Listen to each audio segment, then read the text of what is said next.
कुंज बिहारी जय गोपी जना वल्लभा गिरिवरधारी जय गोपी जना वल्लभा गिरिवरधारी यशोदानंदन प्रज जन रंजन यशोदानंदन प्रज जन रंजन यमुना तीरावनचारि यमुना तीरावनचारि जय राधा माधवा कुंज बिहारी जय राधा माधवा कुंज बिहारी जय श्री कृष्ण चैतन्य प्रभु नित्यानंद श्री अद्वैत गदाधर श्रीवत्सादि गौर भक्त हरे कृष्णा कृष्ण कृष्ण हरे हरे हरे राम राम हरे हरे हरे कृष्णा कृष्ण कृष्ण हरे हरे हरे राम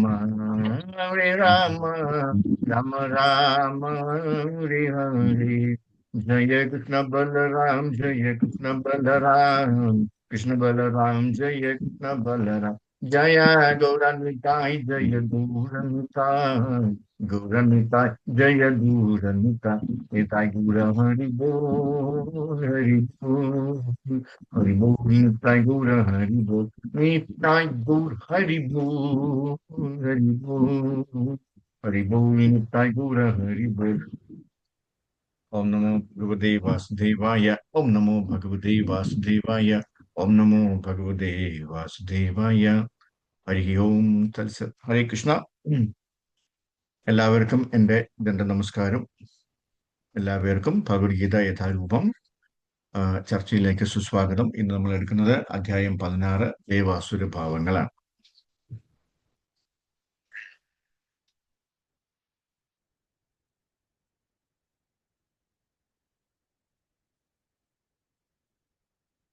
ഹരേ കൃഷ്ണ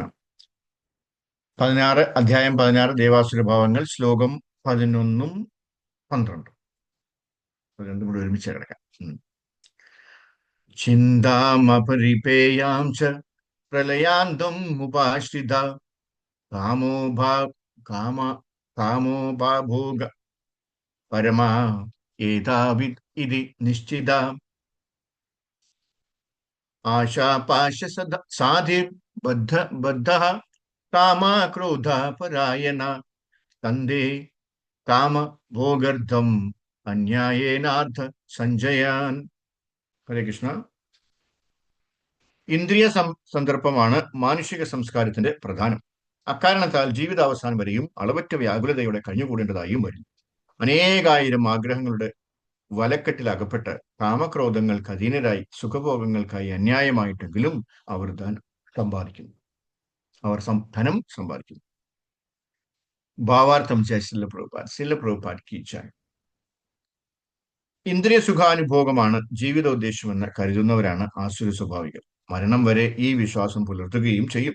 മരണാനന്തര ജീവിതത്തിലോ ഇഹലോകത്തിൽ താൻ ചെയ്ത കർമ്മങ്ങളുടെ ഫലം ഭുജിക്കാൻ മനുഷ്യൻ വേറെ ശരീരമെടുത്ത് വീണ്ടും ജനിക്കുന്നതിലോ അവർക്ക് വിശ്വാസമില്ല. ജീവിതത്തിന് ആയുള്ള അവരുടെ പരിപാടികൾ ആസൂത്രണം ചെയ്യപ്പെട്ടുകൊണ്ടേയിരിക്കും. അതിനവസാനമില്ല.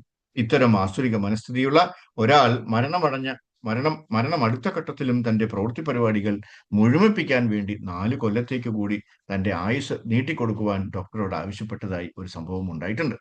ഒരു വിഷഗ്വരനും ജീവിതത്തെ നിമിഷ നേരത്തേക്ക് പോലും നീട്ടിക്കൊടുക്കുവാൻ കഴിവില്ലെന്ന് മൂഢന്മാർക്ക് അറിഞ്ഞുകൂടാ. മൃത്യുമുഹൂർത്തം അടുത്താൽ മനുഷ്യന്റെ ഇഷ്ടത്തിന് പ്രസക്തിയില്ല. അനുഭവിക്കാൻ വിധിച്ചതിലേറെ ഒരൊറ്റ നിമിഷം പോലും പ്രകൃതി നിയമം അനുവദിച്ച് തരാറില്ല.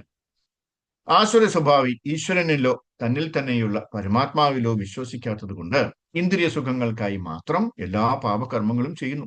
തന്റെ ഹൃദയത്തിൽ തന്നെ ഒരു സാക്ഷി കുടികൊള്ളുന്നുവെന്ന് അയാൾക്ക് അറിഞ്ഞുകൂടാ. വ്യക്തിഗത ജീവാത്മാവിന്റെ സകല കർമ്മങ്ങൾക്കും പരമാത്മാവ് സാക്ഷിയാണ്. ഉപനിഷത്തിൽ പറയുന്നുണ്ട്, 2 പക്ഷികൾ ഒരേ വൃക്ഷത്തിന്മേലുണ്ട്. ഒന്ന് ശാഖതോറും പറന്ന് കയ്പും മധുരവുമായുള്ള ഫലങ്ങൾ ഭുജിക്കുകയാണ്. മറ്റേതാകട്ടെ സാക്ഷിയായി നിലകൊള്ളുന്നു. ആസുര സ്വഭാവിക്ക് വേദജ്ഞാനമില്ല, അതിൽ വിശ്വാസവുമില്ല. തന്മൂലം അയാൾ ഭവിഷ്യത്തുക്കൾ ഓർക്കാതെ സുഖഭോഗങ്ങൾക്ക് വേണ്ടി എന്തും ചെയ്യും. ഓം അജ്ഞാനതിമിരന്തസ്യ ജനാഞ്ജനാശലാകയാ ചക്ഷുരുന്മേലസ്മൈ ശ്രീ ഗുരുവേ നമ നമ ഓം വിഷ്ണുപദായ കൃഷ്ണപ്രസാദ പൂർലി ശ്രീമതി ഭക്തിവേദാന്ത സ്വാമി നിത്യനാമിനി നമസ്തേ സരസ്വതി ദേവി ഗൗരിവാണി പ്രചാരണി നിർവിശേഷുവാദി പ്രത്യദേശാരിണ ജയ ശ്രീകൃഷ്ണ ചൈതന്യ പ്രഭു നിത്യാനന്ദ ശ്രീ അദ്വൈത ഗദാധാര ശിവാചാര്യ ഗൗരി ഭക്തിവൃന്ദ ഹരേ കൃഷ്ണ കൃഷ്ണ കൃഷ്ണ ഹരേ ഹരേ ഹരേ രാമ രാമ രാമ ഹരേ ഹരേ. ഹരേ കൃഷ്ണ. നിങ്ങളുടെ എല്ലാവരുടെയും ഓരോരുത്തരുടെയും കാൽപാദങ്ങളിൽ നമസ്കരിച്ചുകൊണ്ട് നമുക്ക് ഇന്നത്തെ ക്ലാസ് തുടങ്ങും. മൂക്കം കരോതി വാചാലം പങ്കും ലംഘയചൈകിരം യത് കൃപാതമഹം വന്ദേ പരമാനന്ദമാധവം ശ്രീ ചൈതന്യം ഈശ്വരൻ. ഹരേ കൃഷ്ണ. ഹരേ കൃഷ്ണ. അപ്പോ ഇന്ന് നമ്മൾ ചർച്ച ചെയ്യുന്നത് ദേവാസുര ഭാവങ്ങൾ എന്നുള്ള അധ്യായത്തിൽ നിന്നാണ്. ദേവാസുര ഭാവങ്ങൾ, ദേവന്മാരുടെ ഭാവങ്ങളും ആസുര സ്വഭാവികളുടെ ഭാവം. ദേവന്മാരെന്ന് പറഞ്ഞാൽ ദേവന്മാരല്ല, വൈദിക സ്വഭാവമുള്ള ആൾക്കാരുടെ സ്വഭാവങ്ങൾ അല്ലെ. പിന്നെ അസുരന്റെ ഭാവങ്ങൾ എന്താ? ഇതില് ഈ അധ്യായം തുടങ്ങുമ്പോൾ ആദ്യത്തെ ഒരു 3-4 ശ്ലോകത്തിൽ മാത്രമാണ് ഭഗവാന് ദേവന്മാരുടെ അല്ലെങ്കിൽ സാത്വിക ഗുണക്കാരുടെ ഭാവം എന്താണെന്ന് പറയാൻ പറ്റും അല്ലെ പറഞ്ഞത്. ബാക്കിയുള്ളതെല്ലാം പിന്നെ ആ അധ്യായം തീരുന്നതുവരെയും അസുരന്മാരെ കുറിച്ചിട്ടാണ് പറഞ്ഞുകൊണ്ടിരിക്കുന്നത് അല്ലെ. ആസുര സ്വഭാവികൾ എന്താ, അതിന്റെ അർത്ഥം എന്താണ്? അതായത് ഈ നാട്ടില്, ഈ ലോകത്ത് ആസുര സ്വഭാവികളാണ് കൂടുതൽ എന്നാണ് അല്ലെ. അവരുടെ സ്വഭാവം എത്ര വർണ്ണിച്ചാലും തീരത്തില്ല, അത്രയ്ക്കുണ്ട് അല്ലെ. അതാണ് ഭഗവാൻ ഇവിടെ പറഞ്ഞുകൊണ്ടിരിക്കുന്നത്. അപ്പൊ അതില് 2 ശ്ലോകമാണ് നമ്മൾ എടുക്കുന്നത് അല്ലെ. ചിന്തം അപരിമേയം ച പ്രളയന്തം ഉപശ്രിത കാമഭോഗ പരമ ഈ തത്വം ഇനി നിശ്ചിത. അപ്പോ ഇപ്പൊ എന്തുകൊണ്ടാണ് എന്താണ് നമ്മളൊരു സത്സംഗത്തിലേക്ക് വിളിച്ചു കഴിഞ്ഞാൽ കൂടുതൽ ആൾക്കാർ വരാത്തതെന്നും എന്റെ അർത്ഥമാണ് അല്ലെ. അതിന്റെ കാര്യം എന്താണ്? കാര്യം ഇതാണ്. എന്താ കാര്യം? കൂടുതൽ ആൾക്കാരും ആസുര സ്വഭാവികളാണ് അല്ലെ. ജീവിതാവസാനം വരെ ഇന്ദ്രിയങ്ങളെ തൃപ്തിപ്പെടുത്തുക എന്നത് മനുഷ്യ നാഗരികതയുടെ പ്രധാന ആവശ്യമാണെന്ന് അവർ വിശ്വസിക്കുന്നു അല്ലെ. അപ്പോ മരിക്കുന്നത് വരെയും ഇന്ദ്രിയ തൃപ്തി അവർക്ക് മറ്റൊരു താല്പര്യവുമില്ല അല്ലെ. അതിനാൽ അവരുടെ ഉത്കണ്ഠയ്ക്ക് അവസാനമില്ല. എല്ലാ ദിവസവും ഇങ്ങനെ ഉത്കണ്ഠ. 100 കണക്കിന് 1000 ആഗ്രഹങ്ങളാലും കാമത്താലും കോപത്താലും ബന്ധിതരായ അവർ ഇന്ദ്രിയ തൃപ്തിക്കായി നിയമവിരുദ്ധമായ മാർഗങ്ങളിലൂടെ പണം സമ്പാദിക്കും അല്ലെ. അവർക്ക് എങ്ങനെയെങ്കിലുമൊക്കെ ഇന്ദ്രിയ തൃപ്തി വരുത്തണം. അതുകൊണ്ട് അവരെന്ത് ചെയ്യും? അവര് പല വഴിയിലും അല്ലെ പൈസ ഉണ്ടാക്കാനായിട്ട് അവരിങ്ങനെ ശ്രമിച്ചുകൊണ്ടേയിരിക്കും അല്ലെ. എത്ര കിട്ടിയാലും അവർക്ക് മതിയാവില്ല. മരിക്കുന്ന ദിവസം പോലും അവര് അതിനെ കുറിച്ചിട്ടായിരിക്കും ചിന്തിക്കുക അല്ലെ. നമുക്കറിയാവുന്ന ഒരു കഥയുണ്ട്. അതായത് എന്താണ്, ഒരു ബിസിനസ്സുകാരൻ, അദ്ദേഹത്തിന്റെ ബിസിനസ് എന്ന് പറയുന്നത് വിറകാണ് അല്ലെ. വിറക് കച്ചവടമാണ് അദ്ദേഹത്തിന്റെ ഏറ്റവും വലിയ ബിസിനസ് എന്ന് പറയുന്നത്. അദ്ദേഹം മരണം വരെയും ബിസിനസ്സിലായിരുന്നു ചിന്തിച്ചുകൊണ്ടിരുന്നത്. അദ്ദേഹത്തിന് ഒരുപാട് സുഖമില്ലാതായി, അങ്ങനെ വളരെ മരണക്കിടക്കയിലായി. 4 മക്കളാണ്. അപ്പോ എന്താണ്, അപ്പൊ ഈ മരണം വരെയും അദ്ദേഹം ഭഗവാനെ വിളിച്ചിട്ടേ ഇല്ല അല്ലെ. മക്കളാണെങ്കിൽ നല്ല ഭക്തന്മാരുമാണ്. അവർ വിചാരിച്ചു ഈ അച്ഛനെ ഈ അവസാനത്തെ കാലത്തെങ്കിലും നമുക്ക് ഈ അമ്പലങ്ങളിലൊക്കെ ഒന്ന് കൊണ്ടുപോയി കാണിക്കാം എന്നൊക്കെ പറഞ്ഞിട്ട് അവര് ഓരോ അമ്പലത്തിലായിട്ട് ഇങ്ങനെ എടുത്തോണ്ട് പോകണം അല്ലെ. നടക്കാനൊന്നും വയ്യ, അങ്ങനെ എടുത്തോണ്ട് പോയി എല്ലാവരും അത്രയെങ്കിലും ഒരു പുണ്യം കിട്ടിട്ടാന്ന് വിചാരിച്ചാൽ അല്ലെ. കാരണം ഭക്തന്മാരായിട്ടുള്ള മക്കളുണ്ടെങ്കിൽ ഇതാണ് നമുക്ക് അല്ലെ അതിന്റെ ഉപയോഗം എന്ന് പറയും.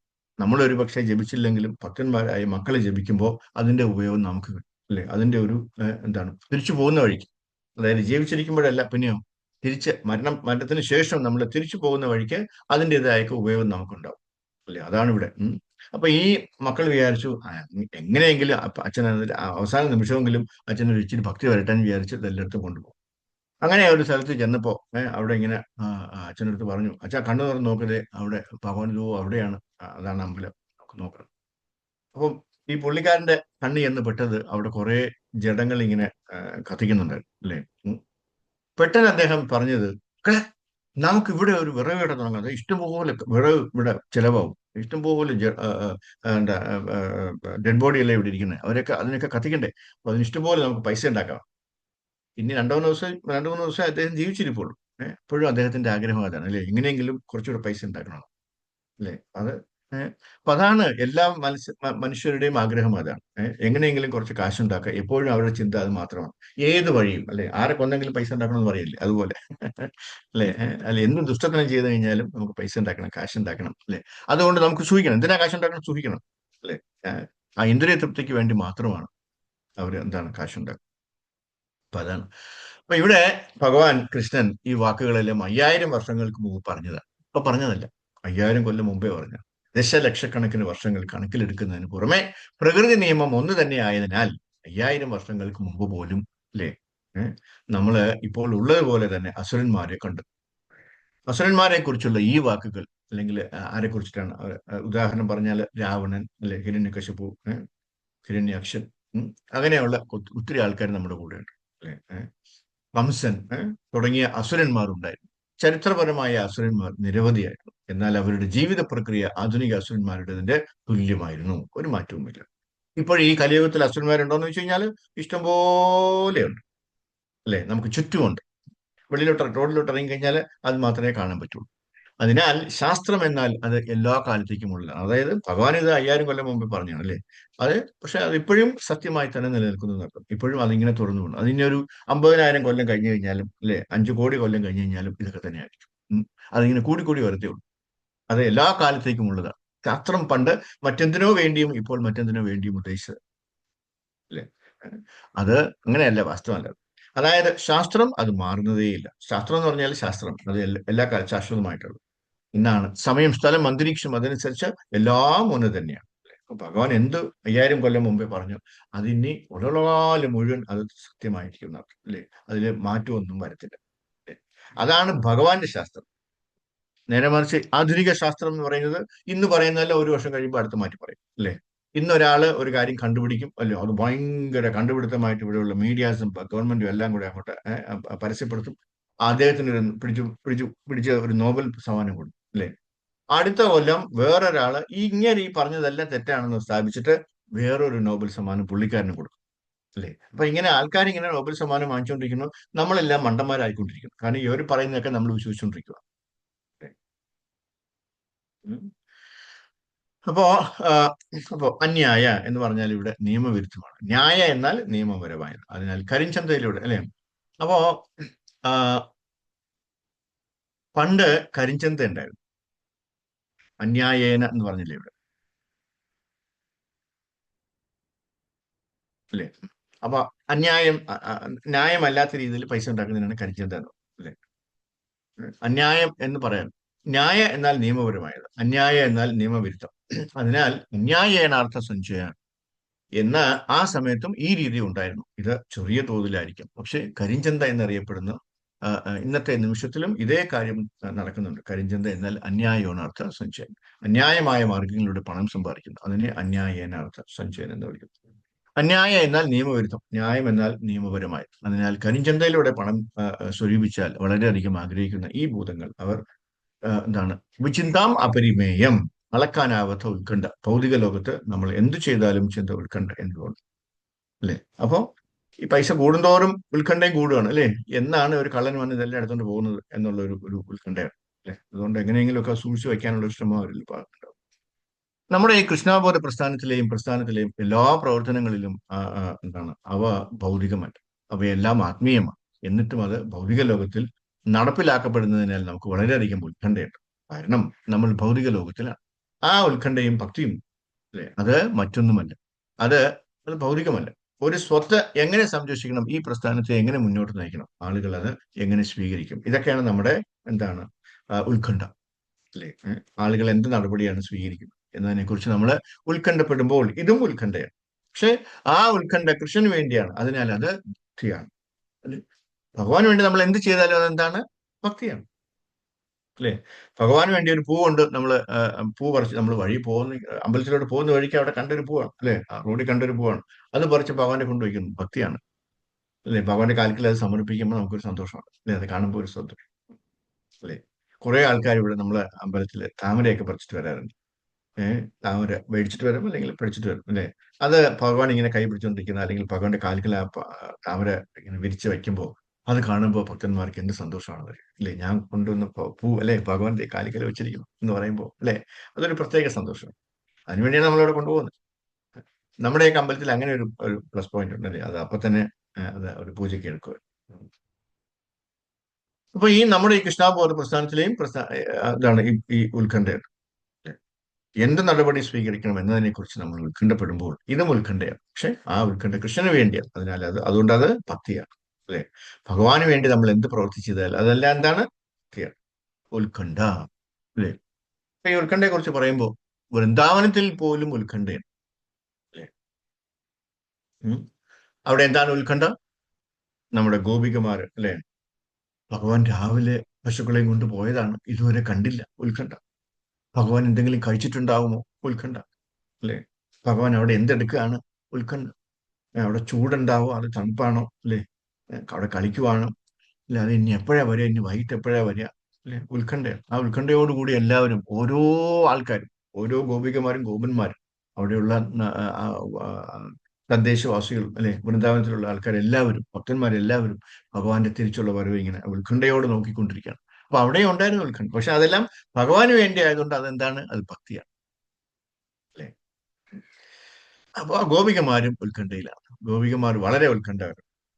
കൃഷ്ണൻ പശുക്കളെ മേയ്ക്കാൻ കാട്ടിലേക്ക് പോയിരുന്നപ്പോൾ ഗോപികമാർ വീട്ടിൽ ചിന്തിച്ചിരുന്നുവെന്ന് പറയപ്പെടും. കൃഷ്ണന്റെ പാദങ്ങൾ വളരെ മൃദുവായതിനാൽ നമ്മൾ അവന്റെ ഭാരങ്ങൾ നമ്മുടെ മാറിൽ വയ്ക്കാൻ മടിക്കുന്നു. പക്ഷെ അവൻ ഇപ്പോൾ കാട്ടിൽ നടക്കുന്നു. അവിടെ ധാരാളം കല്ലുകളും മുള്ളുകളും ഉണ്ടായിരുന്നു. അവ കൃഷ്ണന്റെ താമര പാദങ്ങൾക്ക് വേദന നൽകില്ലേ? ഇങ്ങനെ ചിന്തിച്ചുകൊണ്ട് അവർ ബോധരഹിതരായി അല്ലെ. ഇതാണ് ഗോപികമാർ. കൃഷ്ണൻ ഗ്രാമത്തിന് പുറത്താണ്, അവർ വീട്ടിലാണ്. അവർ കൃഷ്ണനെ കുറിച്ചാണ് ചിന്തിക്കുന്നത്. അവർ ബോധരഹിതരായി. ഇതും ഉത്കണ്ഠയാണ്, ഉത്കണ്ഠയുടെ ഭാവമാണ് അല്ലെ. ബോധരഹിതരായ അത്രയും ഉത്കണ്ഠ. പക്ഷെ അത് കൃഷ്ണനുള്ളതാണ്. അതിനാൽ ഗോപികമാർ ഉന്നതരാണ്. രമ്യ കേചിത് ഉപാസന ബ്രജവധു വർഗ വീര്യ കൽപ്പിത. ശ്രീ ചൈതന്യ മഹാപ്രഭു അദ്ദേഹം ശുപാർശ ചെയ്യുന്നു, ഗോപികമാർ ആസൂത്രണം ചെയ്തതിനെ കുറിച്ച് ചെയ്തതിനേക്കാൾ മികച്ച ഒരു തരം ഭക്തി കൃഷ്ണനെ ആരാധിക്കാനാവില്ല. അതിനാൽ ഉത്കണ്ഠയും ഉണ്ട്. അതിനാൽ ഉത്കണ്ഠ എന്നത് ആത്മീയ ഉത്കണ്ഠയും ഭൗതിക ഉത്കണ്ഠയും. ആത്മീയ ഉത്കണ്ഠ എന്നാൽ നമ്മൾ ആത്മീയ ജീവിതത്തിൽ മുന്നേറുകയാണെന്ന് അർത്ഥമാക്കുക അല്ലെ. ഭൗതിക ഉത്കണ്ഠ എന്നാൽ നമ്മൾ താഴേക്ക് പോവുകയാണ് എന്നാണ് അല്ലെ. ഇനിയും പണം ഉണ്ടാക്കണം, ഇനിയും പണം ഉണ്ടാക്കണം എന്ന് വിചാരിച്ചാൽ അത് ഭൗതികമാണ് അല്ലെ. അത് നമ്മൾ താഴോട്ട് പോകണം. നേരെ മറിച്ച് അയ്യോ ഇനി ഞാൻ ജപിച്ചില്ലല്ലോ, 10 ആയാലും ഇനി 6 ജപം ഉണ്ടല്ലോ, ഉത്കണ്ഠയുണ്ട് അല്ലെ. അത് ഇനി എപ്പോഴും ജപിക്കും അല്ലെ. ഭഗവാൻ ഇന്ന് രാവിലെ എന്നെ എന്താ ഉണ്ടായിക്കൊണ്ട് കൊടുക്കുക അല്ലെ, എന്ത് ഭഗവാൻ ഉണ്ടാക്കി കൊടുക്കുക, ഉത്കണ്ഠയാണ്. അത് ഭക്തിയാണ്. അത് നമ്മൾ ആത്മീയതയിലേക്ക് മുന്നോട്ട് പോകും അല്ലെ. ഭാഗവതം അയ്യോ വായിച്ചില്ല ഇന്ന്, എല്ലാ ദിവസവും ഞാൻ ഒരു ശ്ലോകം വായിക്കുന്നല്ലേ ഭാഗവതം, ഇല്ല ഒന്നും വായിച്ചില്ലല്ലോ, നമുക്ക് അത് ഇനി സമയമുള്ള അത് വായിക്കാനുള്ള സമയം കണ്ടെത്തണം. ഉത്കണ്ഠയാണ്. ഭഗവാനോടുള്ള ഉത്കണ്ഠയാണ് അല്ലെ. ഭഗവാനുമായിട്ട് കൃഷ്ണനുമായിട്ട് ബന്ധപ്പെട്ട ഉത്കണ്ഠയാണ്. അത് ആത്മീയ ജീവിതത്തിലേക്ക് നമ്മൾ എന്ത് ചെയ്യും? മുമ്പോട്ട് കൊണ്ടുപോകും, മുകളിലേക്ക് പോകും അല്ലെ. അപ്പോൾ എല്ലാവർക്കും ഉത്കണ്ഠയാണ്. പക്ഷെ അത് എല്ലാ പേരിലും പല രീതിയിലാണ് ഉത്കണ്ഠ ഉണ്ടാവുക അല്ലെ. ഭൗതിക വ്യക്തി ഭൂതം, എന്നാൽ ഭൗതിക വ്യക്തി എന്നാണ്. അവർ താൽക്കാലിക ശാരീരിക സുഖങ്ങൾക്കായി മാത്രം തിരക്കിലാണ്.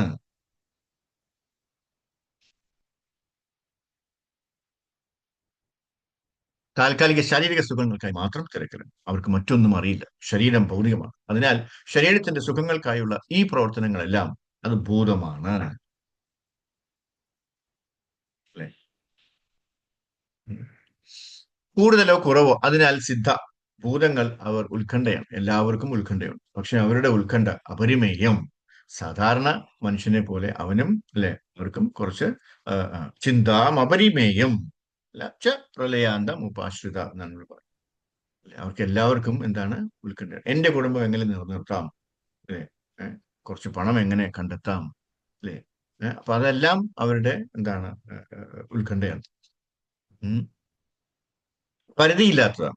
വലിയ വലിയ ബിസിനസ്സുകാരെ നമുക്ക് കാണാം. അവർക്ക് വളരെ വളരെ നീണ്ട പദ്ധതിയുണ്ട്. ഇതെങ്ങനെ ചെയ്യാം, ഇത് അല്ലെ അതെങ്ങനെ ചെയ്യാം എന്നുള്ള ചിന്തയാണ്. അപ്പൊ നമ്മള് സാധാരണക്കാരനാണെങ്കിലും വലിയ ബിസിനസ്സുകാരനാണെങ്കിലും അവർക്ക് എല്ലാവർക്കും ഉത്കണ്ഠയുണ്ടെന്നാണ് ഇവിടെ പറയുന്നത് അല്ലെ. നമുക്ക് നാളത്തെ അരിയുടെ ഉത്കണ്ഠയായിരിക്കാം. പക്ഷെ ബിസിനസ്സുകാർക്ക് നാളെ എന്താണ് 100 കോടി എങ്ങനെ ഉണ്ടാക്കാം അല്ലെ, അത് കിട്ടിയാലേ മറ്റേ ബിസിനസ്സിന് കൊടുക്കാൻ പറ്റുള്ളൂ, അല്ലെങ്കിൽ ആ ബിസിനസ് എങ്ങനെ വിപുലീകരിക്കാം, അതെങ്ങനെ അടുത്ത രാജ്യത്തേക്ക് കൊണ്ടുപോകാം എന്നുള്ള ഉത്കണ്ഠയാണ് അവർക്ക് അല്ലേ? പക്ഷെ എല്ലാ ആൾക്കാർക്കും അവരുടേതായ ജീവിതത്തില് ഹരേ കൃഷ്ണ പ്രഭു, ഒന്ന് മ്യൂട്ട് ചെയ്യാമോ?